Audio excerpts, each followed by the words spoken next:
Welcome back to session 3 on day 3 of Rio 2022. This session is a live case of an HG grid mapping of complex VT with Dr. Roderick Tung. I have a pleasure of welcoming our esteemed faculty and panel. We have Dr. Pasquale Santangeli from Cleveland, Ohio. Welcome. We have Dr. Daniel Stephen from Cologne, Germany. Welcome. And Dr. Hari Krishna Tandri from Maryland in the United States. And so if you were here last year, you may remember that this live case with Dr. Tung was an exceptional event, the action-packed final few minutes just as the VT circuit was mapped and terminated. I think it was a highlight for me for Rio last year. So it's an absolute pleasure to be back here this year, seeing Dr. Tung again, using the HD grid mapping catheter to map a complex VT. And so let's head over to Arizona for the live case with Rod. Thank you so much, Jason, Dr. Andrade, and the panel. Great to see everyone there. Can you just confirm that you can hear us and see us okay? We can hear you, we can see you. Yeah. Excellent. So we're in Lab 7 of Banner University Medical Center, University of Arizona in Phoenix.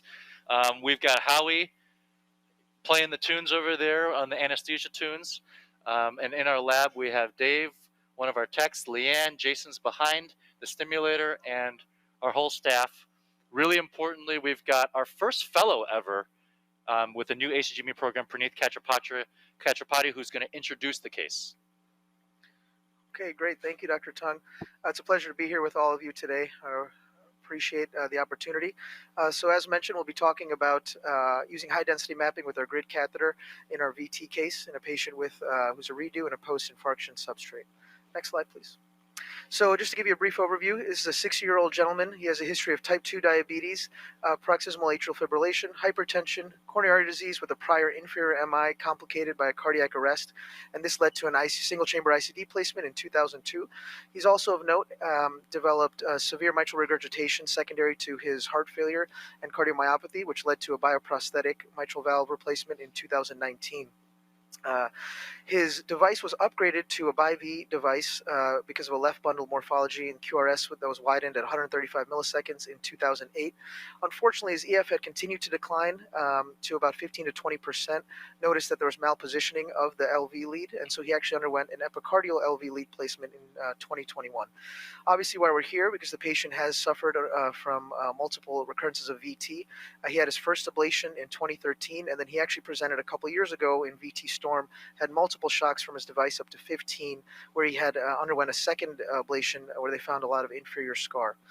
As mentioned, he has had multiple VT, and most recently in August of this year, he came back to an outlying facility where he was in a slower VT at about 135, and so after that his device was reprogrammed so the lower detection zone would be below that. In terms of his medications, what he's on right now, he's on amiodarone 200 milligrams and mixilotine 150 milligrams 3 times a day for arrhythmia suppression. And for his goal-directed medical therapy, he's on carvedilol 12.5 milligrams twice a day, dapagliflozin 5 milligrams, Lasix is a diuretic, a statin, and for his anticoagulation for his increased CHA2DS2-VASc for his AFib, he's on Eliquis. Thank you. Next slide. And then here's his baseline EKG. You can see paced. I'll give you guys a few seconds to take a look at that. Is our 12-lead EKG. Okay, thank you. Next slide. And then this is his interrogation from a recent VT event. As you can see from his device, looks like the PVC induces this episode of VT. And this underwent multiple ATPs, unfortunately, ultimately necessitated ICD discharge for resolution. Okay, Thank you, Dr. Kachapati. So we like to joke that he's the best fellow we've ever had because he's the first one. He's also the worst one as well. Yes, sir. Awesome. Yes, so sir. Great job. So we've got a 3-do VT for you. There's already mitral valve surgery. There's an LV lead, so the epicardium's been accessed twice. So we don't have the luxury of percutaneous. We can discuss that with the panel of what to do. But we were going to take a look. It's the first time with our group to look at this. So we were going to re-explore endo today. And in that setting, we're just going to take you through our setup. And what you have here, if we could, Steve, go to the live screen. We are in the ventricle here in the RV, taking a look at the LV, so we like to image that. What you can see is actually a little cord that's been floating around there because there's been prior mitral valve replacement with a bioprosthetic. So we were nervous about that initially, but they show usually the value of ICE to exclude intracardiac thrombus, understand and delineate intercavitary structures. But you can see there in the posterior medial papillary muscle, there's a little flail cord there, which is likely due to the mitral valve replacement. You can also see there's severe wall thinning distal to that and more apical, which looks like it's transmural and thin. And what it is this is the papillary muscle. And as we move here from the posterior medial papillary muscle, we clock. You see there's continuation of that infarct in the inferior wall. And as we keep clocking, you see continuation. And then there's a nice, dense echogenic area there that coalesces where our grid catheter there is mapping at the base of the anterolateral pap muscle. So we're dealing, without even electroanatomic map, with an inferior infarct spanning from pap to pap.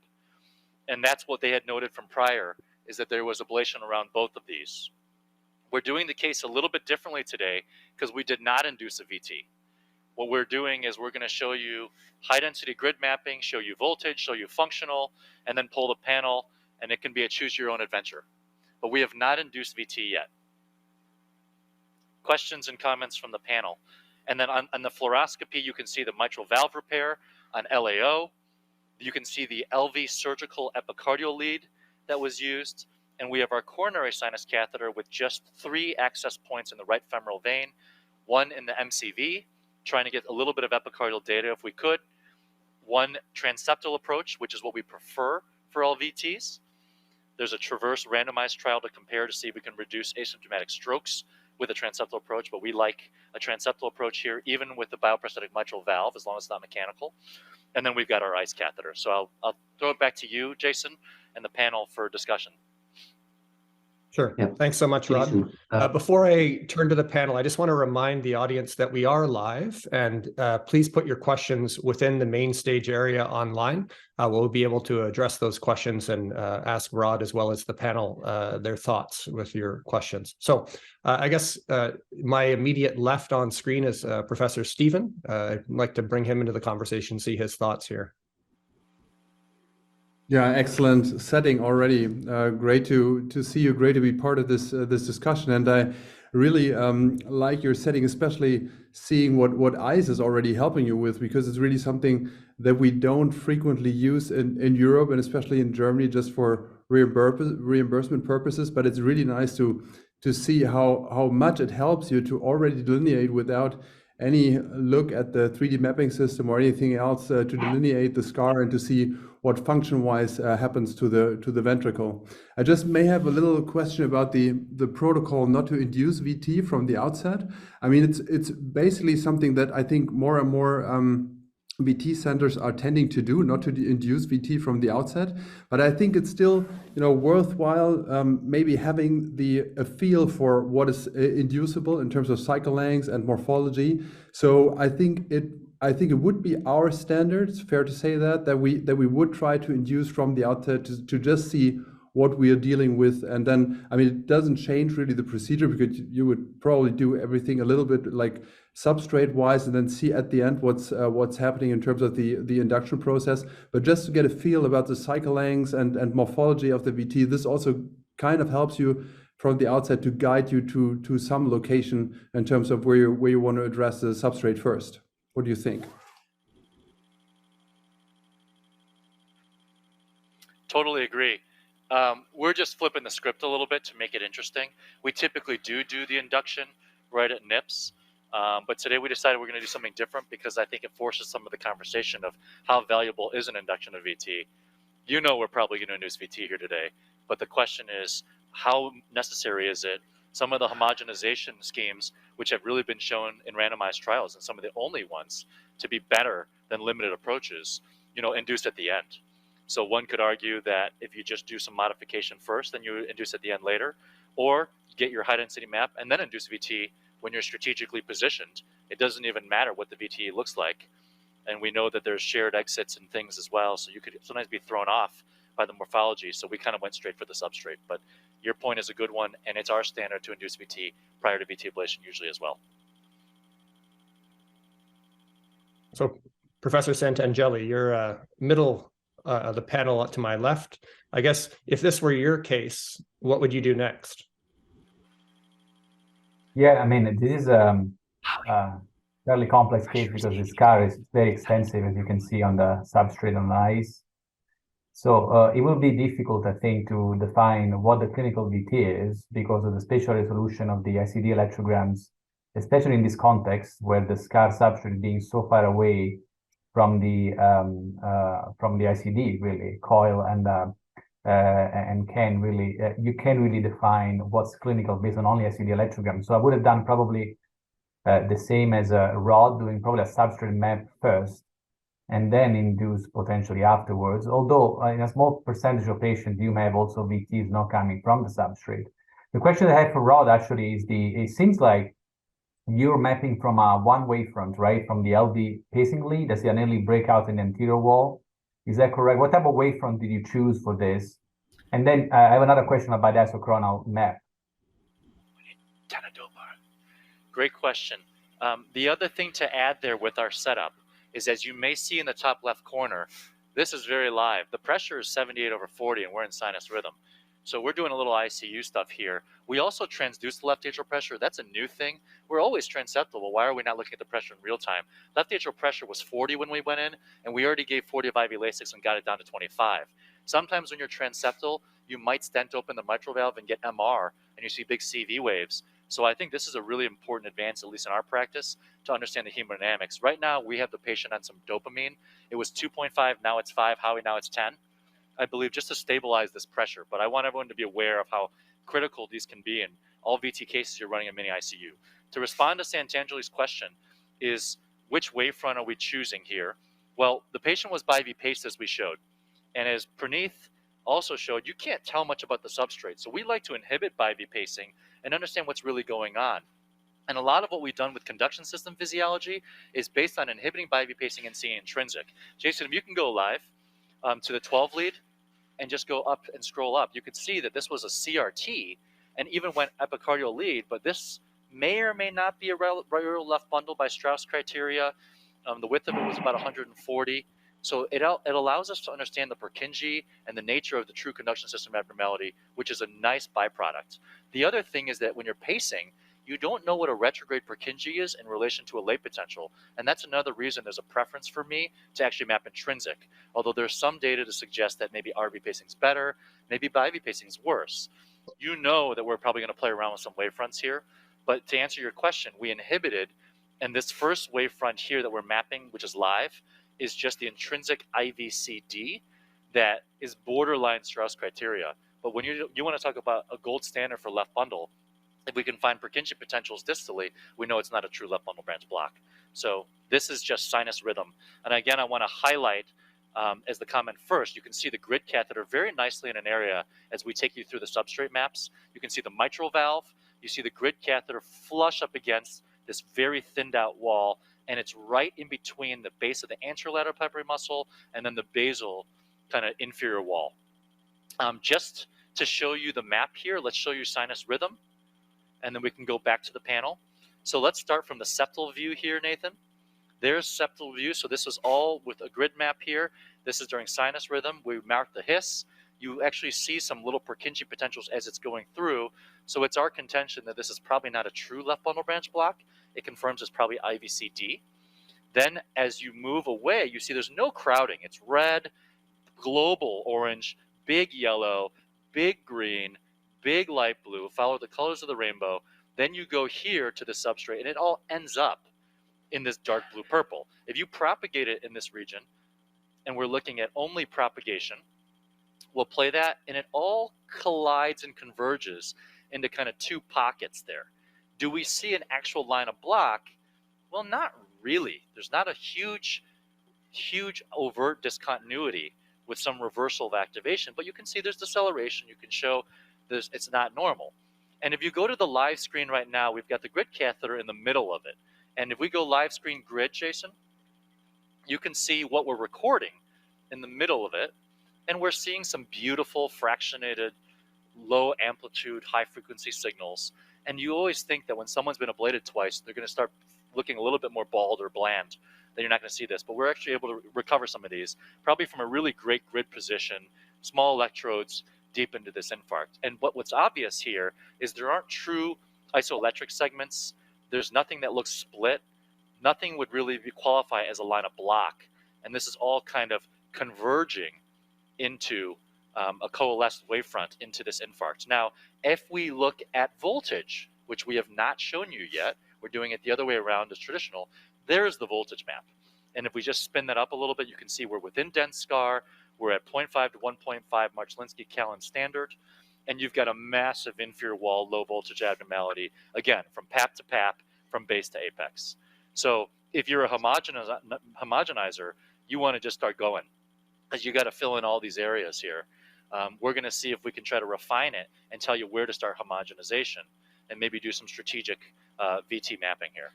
Our blood pressure is better in the time we've talked, 125/59 on 10 of DOPA.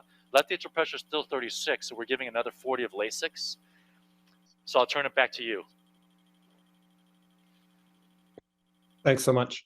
Professor Santangeli, did you have a secondary question there? I thought you had one that you're holding back. Yes. So, Rod, when you deal with these large substrates, when the total activation time of the ventricle changes, right? When it's large versus small substrates, and you do 8 isochrones for each one of these patients, the 12.5% of the isochrone may underrepresent slowing within the dense scar. In other words, if you divide the entire ventricle in 8 segments, in 8 Absolutely. isochrones, it really, so in other words, can you refine the late potential annotation or whatever, or also the isochrones by increasing the number of isochrones, and probably you see more within the dense scar as opposed to just stay fixed at 8.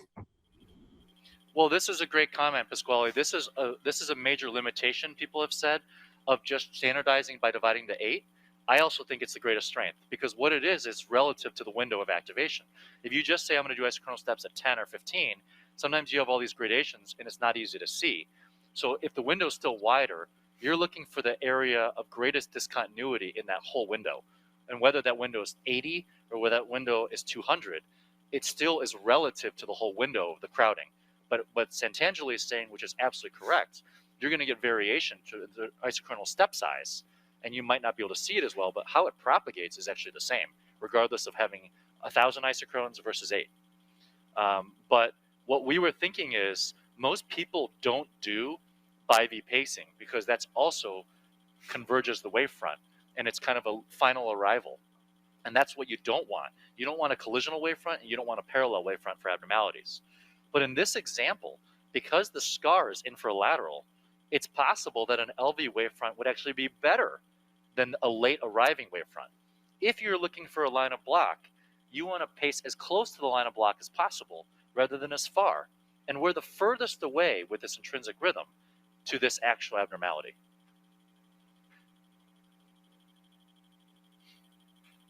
Yeah, those are great thoughts.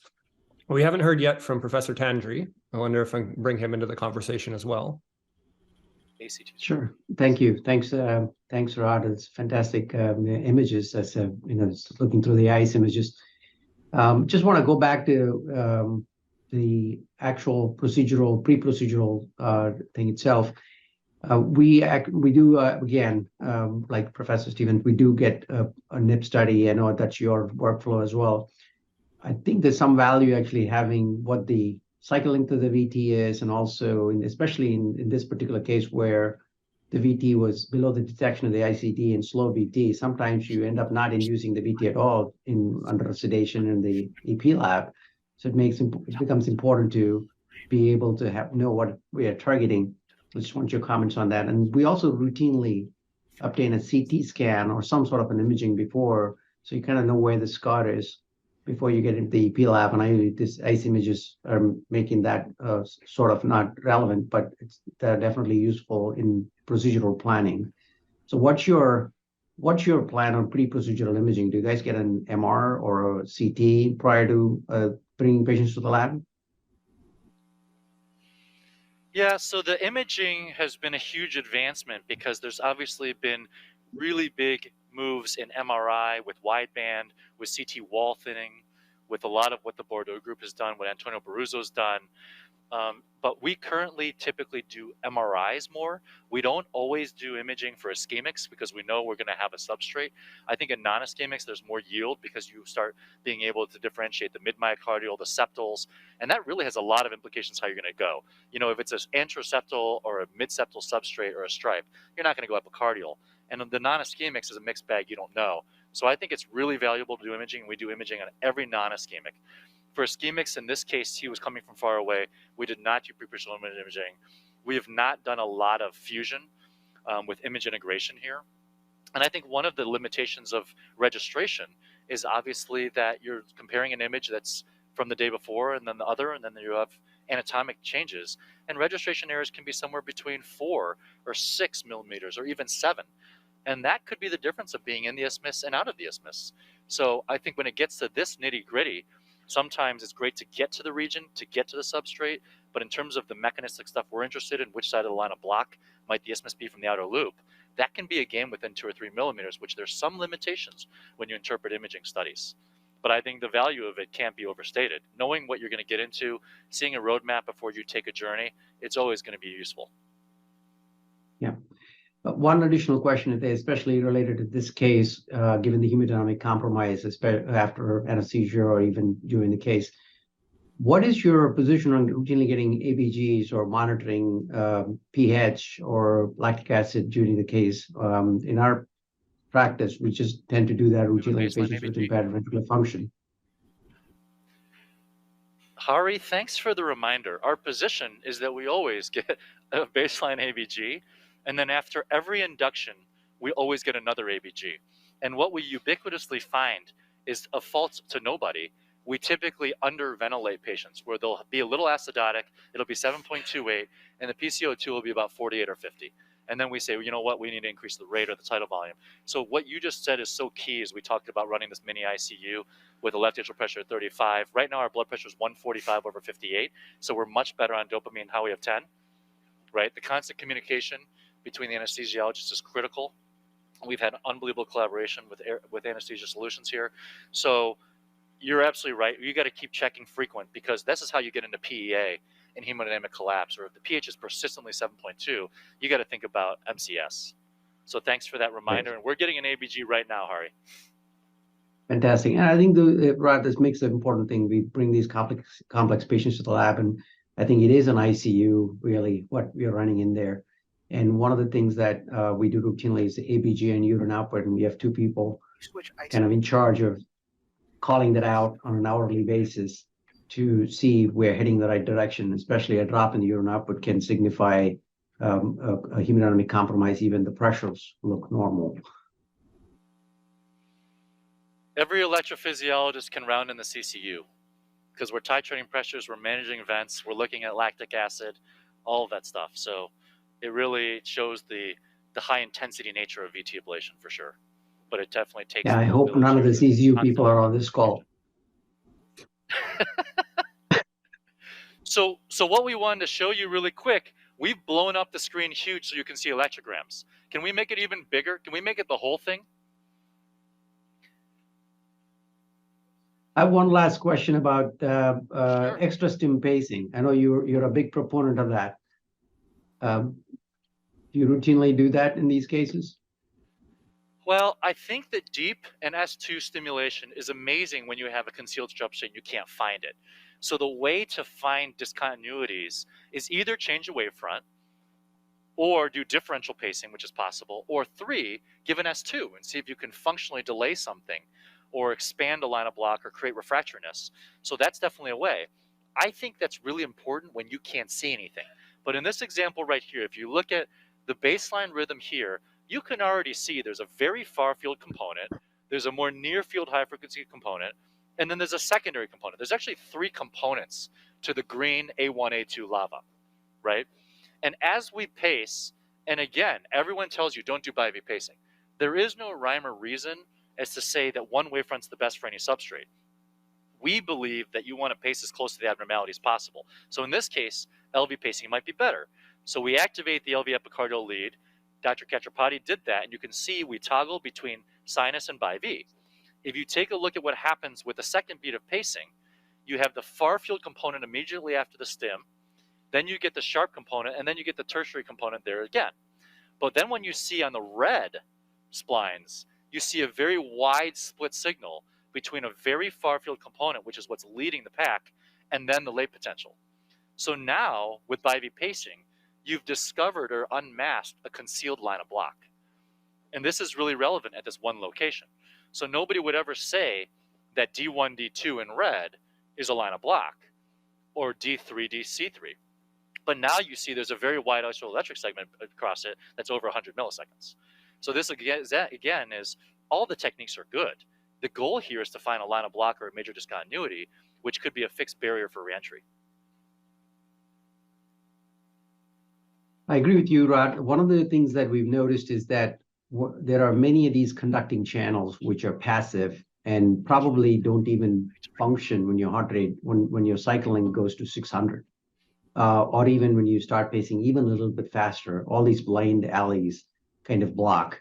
And then you're left with the channels that are capable of conducting at a little faster cycling. I know this may not be true all the time, but it actually shows you a new physiology of the circuit that you can then map to see how is the impulse getting in and getting out of the circuit, and sometimes mapping this entire thing. And I'm not sure how frequent it is, but we've seen that in a handful of cases where initially there were no clear lines of block, but once you've done extra stim pacing, now you unmask a substrate which can sustain a VT circuit. I think that's an incredibly important point, right? Is that we have physiology that we need to understand. Sorry, Rod, I'll pass it back to you. No, go ahead. I was saying, let you tell us what to do next. All right. Well, so I guess to build on the previous point, I mean, I think the idea that there is no one size fits all recipe, and really it is the understanding of the physiology and all of the different provocation maneuvers that we can do to unmask what's happening. So the idea of just going in and looking at substrate may or may not give the complete picture, and really you have to combine that with the different maneuvers as well as the induction like we talked about before. So Rod has asked, what would we do next? So I'll return to Professor Stephen to see what his thoughts are. Maybe ask the whole panel. Yeah, first of all, I mean, what we just discussed, it's really interesting to see there that sinus rhythm in this specific case really doesn't very well unmask the slow conduction areas, just because the wavefront is colliding at the area where the maximum amount of scar lies in this ventricle. So it's an excellent example for that. So probably to go next, I mean, especially in our setting, we would start to with the induction, as I just said initially. It would probably be interesting to really look at the deceleration zones as you propose, and then see where you find most of the deceleration zones in a specific area, and then start with the map there. I mean, our suggestion would probably be, well, again, to induce, see what we get as a tachycardia, maybe look at the EGM of the ICD as well to see whether the cycle length is comparable to what we are getting. Maybe even look at the intracardiac electrogram of the EGM in the device, and then see whether we can target those areas, especially in terms of looking at the length of the stimulation to the exit, and see whether we can delineate and kind of adapt where the area of pacing and our exit is located, then see whether we find rather active parts of the circuits than just chase all these, as we just discussed, all these passive bystanders. So probably next thing would be to really go up with the ablation catheter pace and see where we have deceleration zones and where we can see a long stim to QRS interval resembling what the VT kind of looked like. So that would be probably our approach kind of thing that we would start with. We got something in for Dr. Tangery. What did I say the pH was going to be? So the pH is 7.28, and that's always the number, and then the CO2 is 53. So let's go ahead and make sure we change the tidal volume or increase the rate. But this is what happens, is we haven't even induced VT yet, but we start behind the 8 ball already in acidosis because we've got a sick patient on general anesthesia. So this is critical to actually hyperventilate the patient. Right now you see that we're just pacing live, and you can see how continuously fractionated that electrogram is. as we pace. I mean, this is unbelievable, and that's a pace map. Let's see the 12 lead of this. This is from A1, A2, from a fractionated region. Live. There it is, good. So we got a long stem of QRS, right bundle, V3 loss, superior axis, and leftward directed. So if we see this, we know it's going to be from this region, but it's a beautiful stem to QRS that's exiting away from this grid somewhere. So I guess our options are homogenize. There's a lot of abnormal electrograms just are burning. Second option is I want to see a second wavefront. And you showed us one by V paste, but I want to see it all. And then third one is to induce VT. And fourth one is something else. All right. So, Well, Professor Stephen, what's your choice?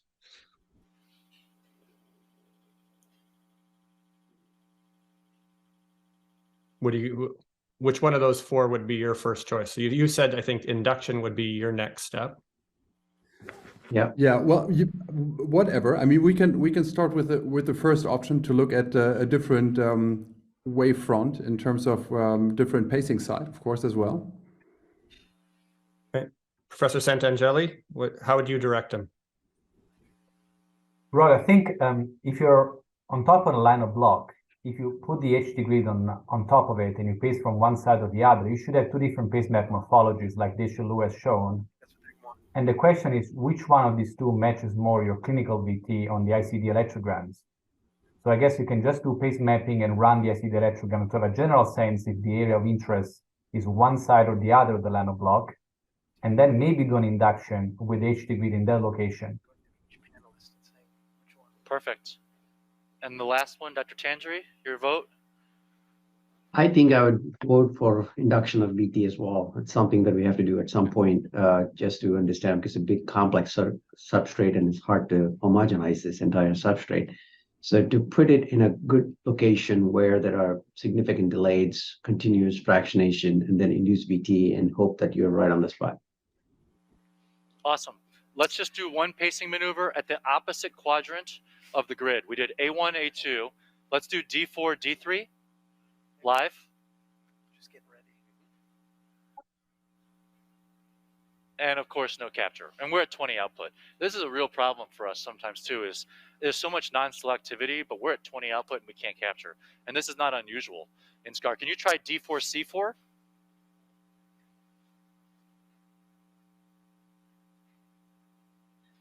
And I think the panel can see that there's no capture there. Try D3, D2.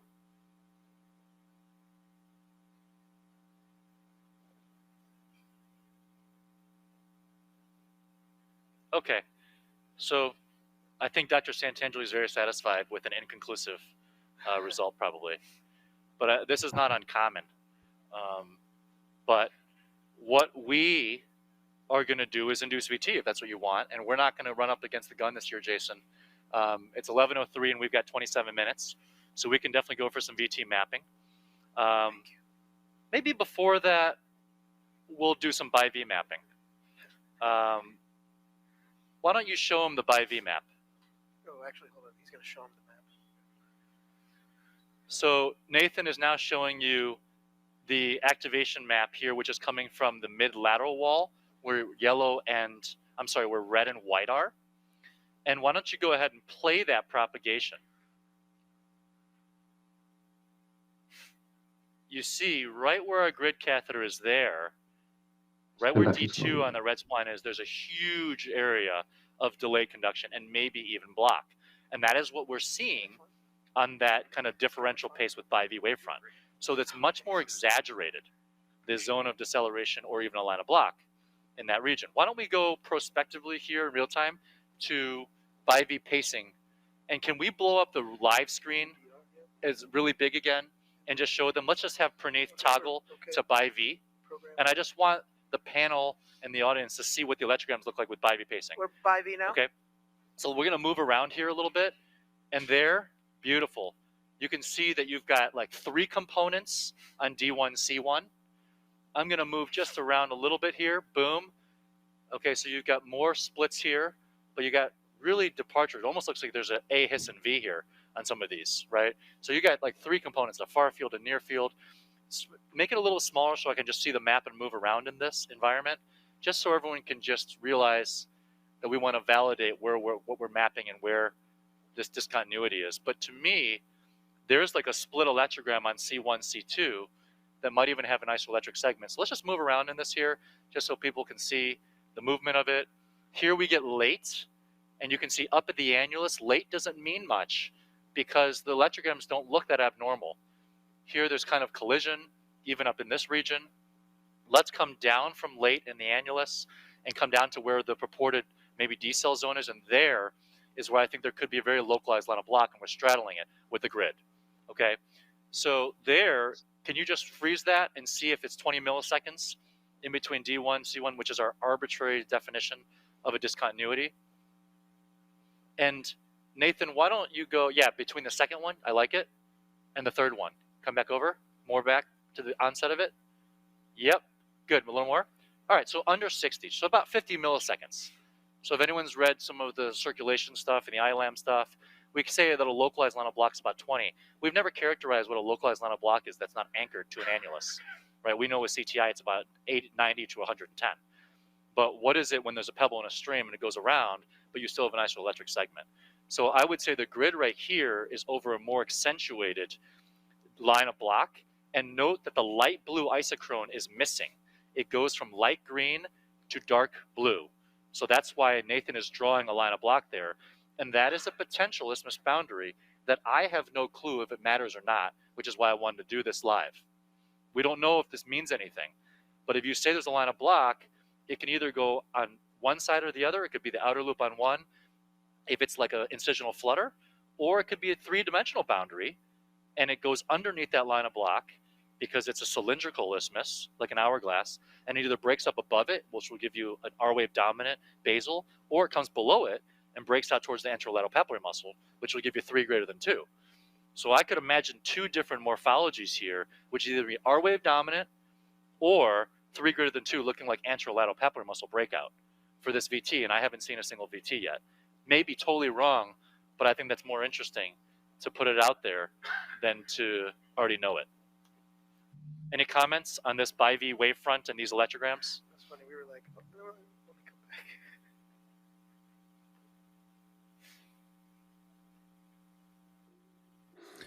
Yeah, I may have one question. I mean, all what we see right now, you've really nicely explained how to look and interpret these signals, and they're really beautiful. I mean, everybody of us would potentially agree that this is an area of slow conduction, and that we really have to closely look at it. But the relation to any like mechanistic function of this delay to some VT, how would you differentiate? I mean, I like the idea of starting without induction, just because you may not be biased by the VT that you're seeing, because it may not be the only clinical problem the patient has. So do we take out all these signals, or do we focus on these double potentials, or what is the decision tree to really make our minds to what at these? I mean, you will find multiple of these sites, I suppose, in this huge ventricle that we're seeing, and depending on the direction you're looking of the propagation wavefront, when you consider the different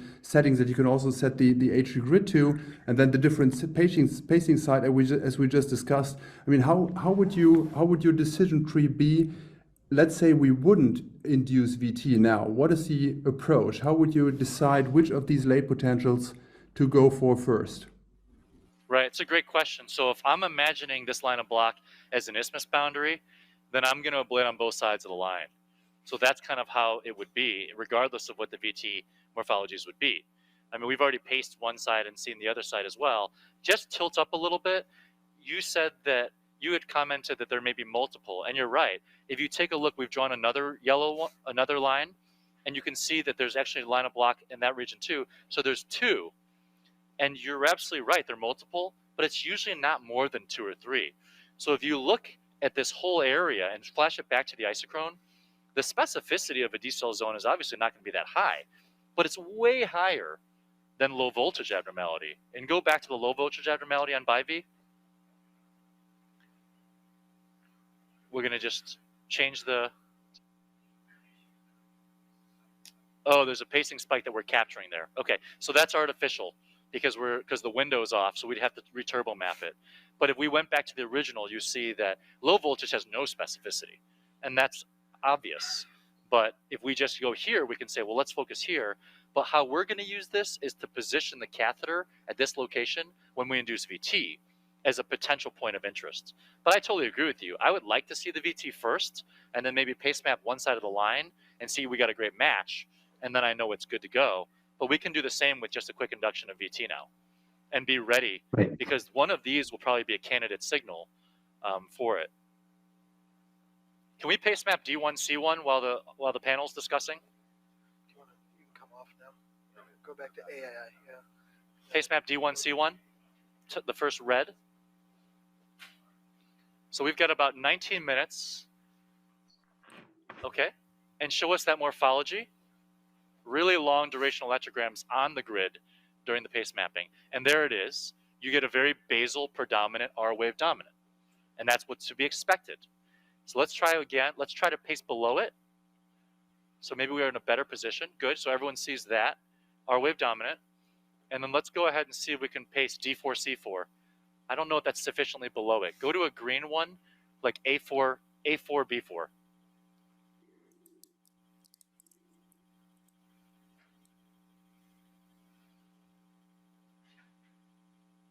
And we're not going to capture that. But go ahead and try a light blue one. How about B3A3? We're at 20 output, right? So Rod, right as now you you're as you back do that, Okay. I have a question about omnipolar mapping Good, and D1C1. voltage. Can you hear me now? Yeah, so we could also take a look at omnipolar to look at voltage. So do you want to spin that around, Nathan, and go to the original? Go to the original one and just show us omni. And obviously omnipolar is going to refine the orientation of the vector to try to identify and align itself along the wavefront of activation and try to give you the most optimal near field electrogram in the largest amplitude.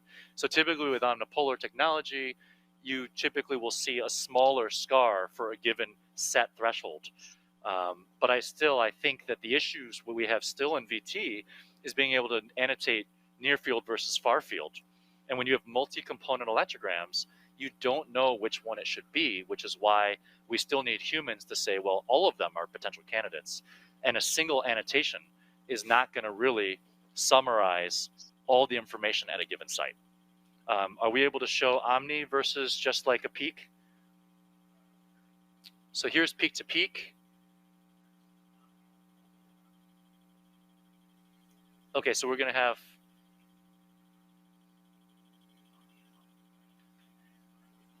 so omni is on the right, on the screen right, and bipolar is on the left, which I actually don't see much of a difference on this example. Yeah. Can you zoom out of the maps and just see if there's a gross difference there? In this Looks a little bit case, more I don't see much refined, of a but difference. beyond that, very similar. Yeah, I think it's, yeah. And that's interesting, Rob, because One quick even in my question. experience, yeah, Can it's we similar confirm those because settings? It really is.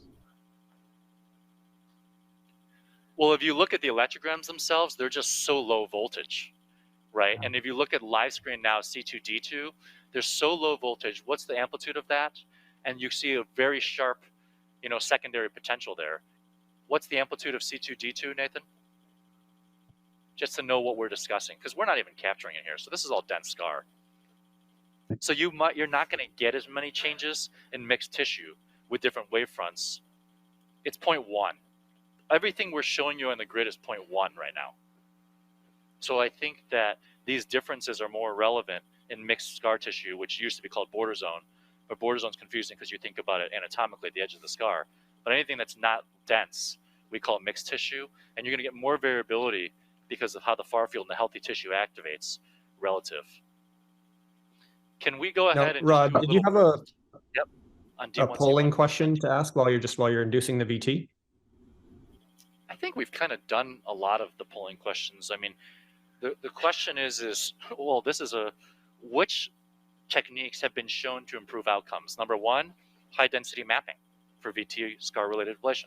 Number two, mechanical circulatory support. Number three, epicardial ablation for ischemic cardiomyopathy. And number 4, homogenization. Which one of the following techniques have been demonstrated, and I can say prospectively, to improve outcomes? High density mapping, epicardial approach, and then we can high density mapping, epicardial approach, mechanical circulatory support, and homogenization.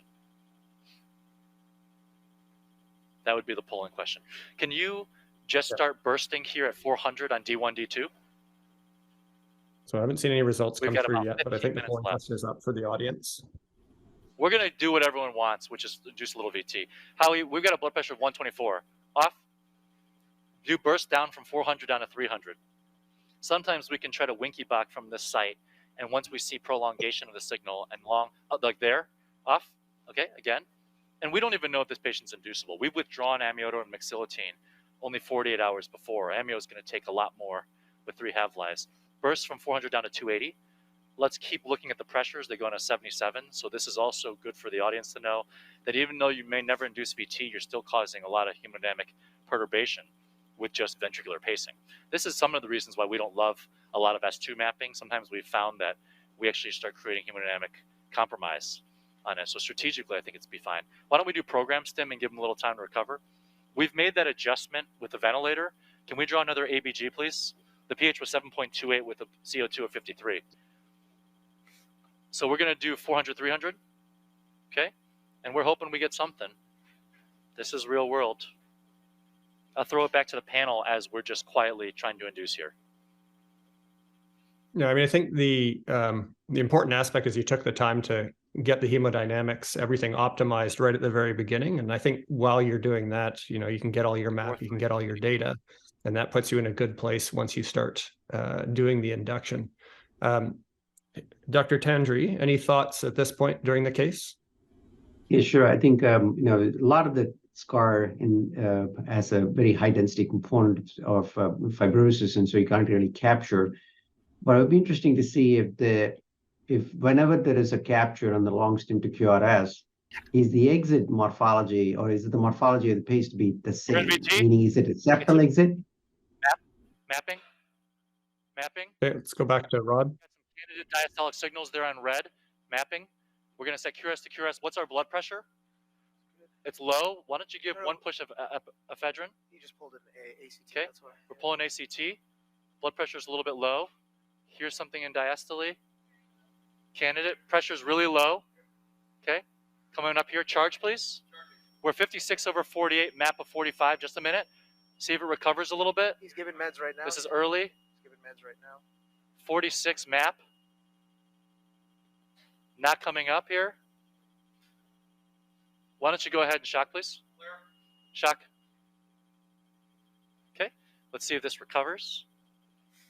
We were able to get enough data here with a ton of stuff in diastole, but again, just because you have stuff in diastole doesn't mean it's relevant. You'd ideally want to entrain and show something.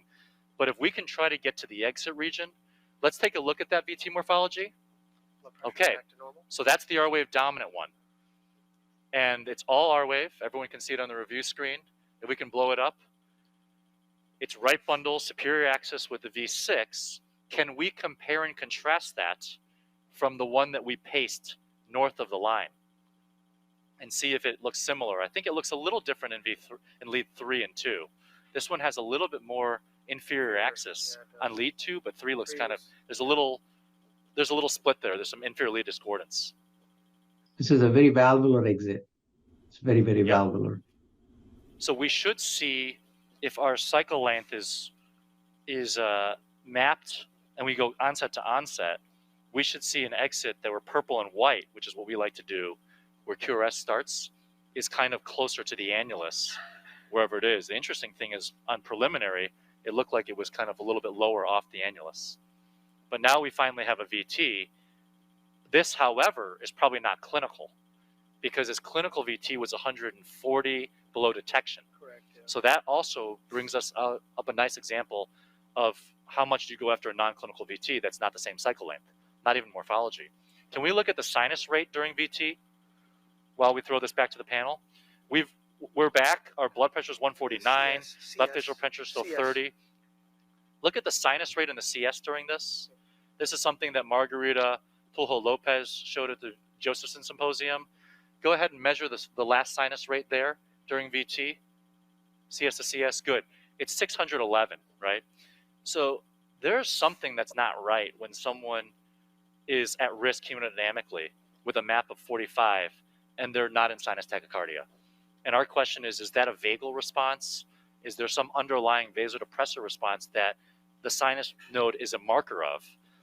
Granted, we're on general anesthesia. Granted, we're on a little dopamine. But still, you still have, even dopamine, you have this bradycardia. Can you go towards the end of the VT? Does the sinus rate change at all?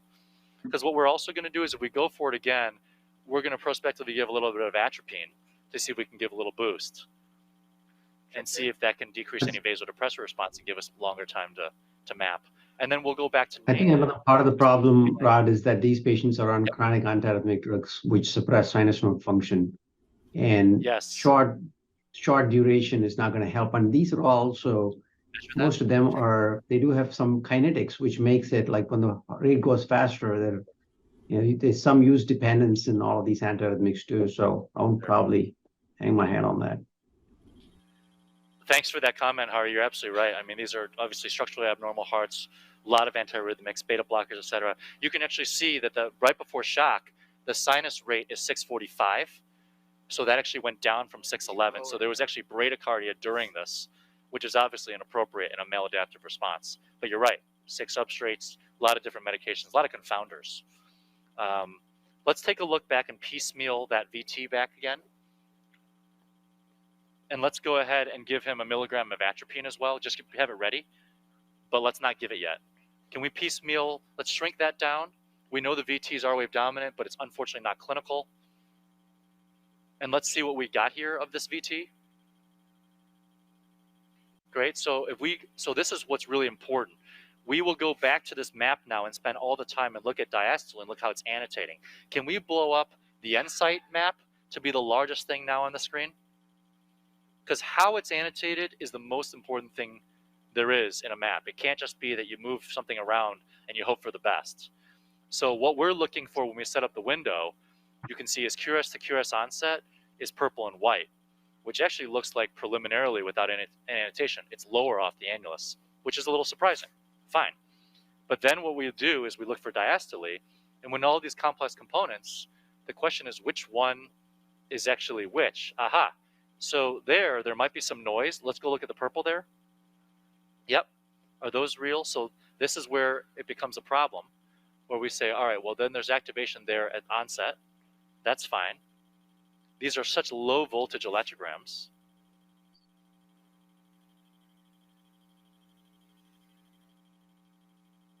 Okay. So we have about 5 to 10 minutes left for our case. Okay. Okay. And I'm hoping that we can induce a slow VT, to be honest. But I think within here you have things that are diastolic candidates. Is the red the line of block that we had before? Okay. Just go ahead and propagate this map. I mean, Rod, if I may, it's really a difficult question now to answer whether to address this non-clinical VT. But from the data that we have, I mean, we can I think quite satisfactorily state that non-inducibility is always better than induce non-clinical VT. And I think I would think this is still helpful. I mean, you have a morphology, you have the scar area. And you can still, like, even if you don't induce anything else, you can go to the scar, pace there, see whether you get a long stim to QRS and a matching pace map, and then you're a little, like, quite confident to see that this area at least takes part of this fast VT, and you never know whether the patient will ever have this VT, but it's still reassuring to do something for the substrate that was responsible for this VT, and maybe this is a way to sort that out, to kind of pace in this area, in this low conduction area, and then see whether it gives you the QRS you're seeing. At least now you have a template for the VT that you may face in the future as one of the clinical problems the patient may have. That's a great point, and we do know that complete abolition of all morphologies is better than partial, and clinical VT is very subjective when you don't have the EGM morphologies. But now, as we clean up this map and we adjust it, Hari is absolutely right, and what we kind of predicted was the breakout was purple-white. That's all north of the line. And what we did was we just kind of moved the window because the QRS starts a little bit earlier. So you have breakout there at light blue, and then it goes and fans out. And what we're seeing is that we're kind of missing some regions there. And note where the previous line of block was in red. The breakout is just on the other side of the line, which is also what we predicted, that if that's a 3D boundary, it's going to sneak under it and then break out the other side. Why don't you propagate that again? And we have some of the signals there that are in diastole. Boom. So you see something break out there. And since we only have a couple minutes, let's induce VT one more time. Can we give that atropine?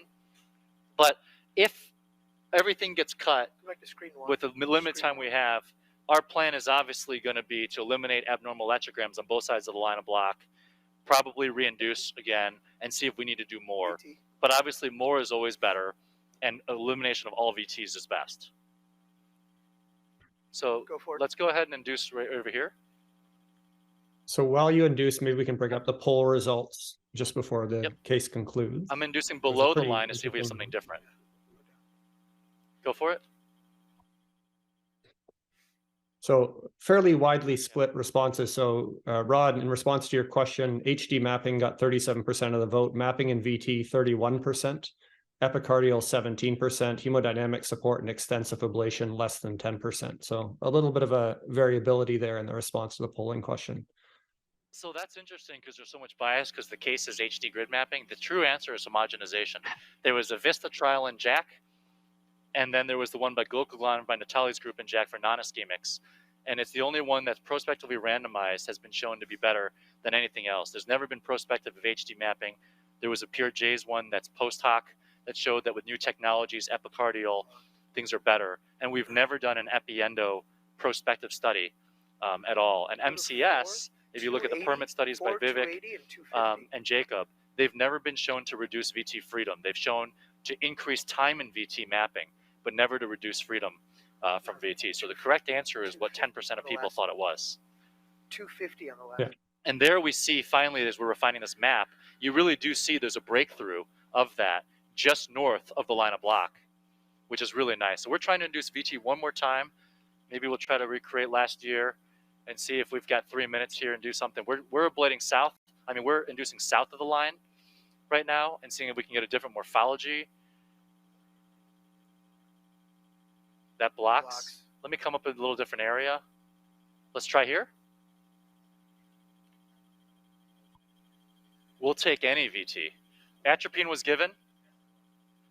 Okay. Good, different spot. Come again.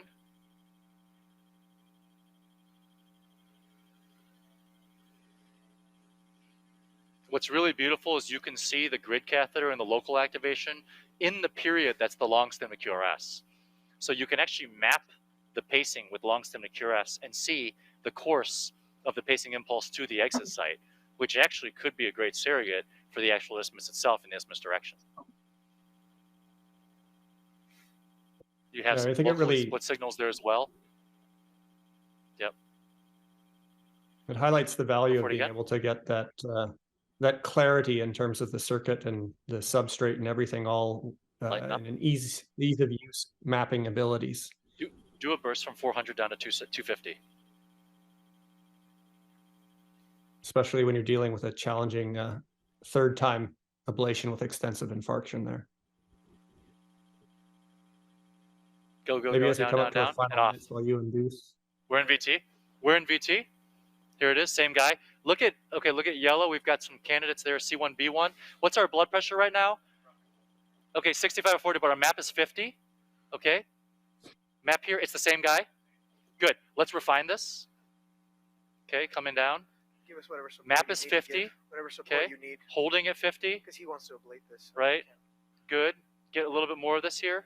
It's the exact same We're on one 10 coming up to the annulus. Good. We can go up to 10. Okay, thanks. It's really identifying the exact same colors activation. We've got a map of 49, pressure of 60 over 41. And we're helping that right now. Great. Here's some beautiful ones here. All right. We're going to give one push of ephedrine just to see if we can support it. If not, we would come out of it. But I think this really confirms it. And whether we can terminate it or not during VT, there you can see that you have some candidates there away from it. And then as we're moving down here, can I get the ablation catheter? If there's some support, we'll try to terminate it. If not, we'll just come to this area and start modifying that area of the line of block. But I think what's really critical is you can see the VT reemerges right north of that line. Let's fill this area in here. Map is 40. So we're going to go ahead and shock. There's no reason to have any risk here. Go ahead and shock. Good? Great. Off. But I think we really nicely have the exit site, which, you know, as Tanjari said, this is going to break out at the annulus. And it's moving on just north side of the line, which is kind of what we thought. So this is a 3D VT to the best of our knowledge now. We'll go back and look at the characteristics that resurfaces on that other side of the line of block that was not obvious with sinus rhythm. It was most obvious, that red line. Go back and remind everyone there with that line right there, there's the line. So if you look at the bi-V pacing, you see there's a line of block, and what's happening is it's emerging just on the other side because the isthmus is mid-myocardial below, and we're not getting all of the circuit and all the cycle length. And we'll go back and confirm all of that. So our job will be to just really blast and focus the energy either north of that line. But again, as Pasquale said, south of that line, you might get something very apical, like an AL PAP exit with 3 greater than 2. So what we'll do is both sides of those lines, we usually don't do the entire low voltage area, and then we'll reinduce at the end. Sounds great, Rod. So I think we're over time now. We're going to have to wrap up the session to head off to the next one with Dr. Richard Schilling. I want to thank our panel for very insightful comments, and I want to thank you and your team and your patient, of course, for the learning that we've received from everyone today. I think it's been a fantastic session here on the final day of Rio 2022. And so thank you all, and please stay with us for the next session.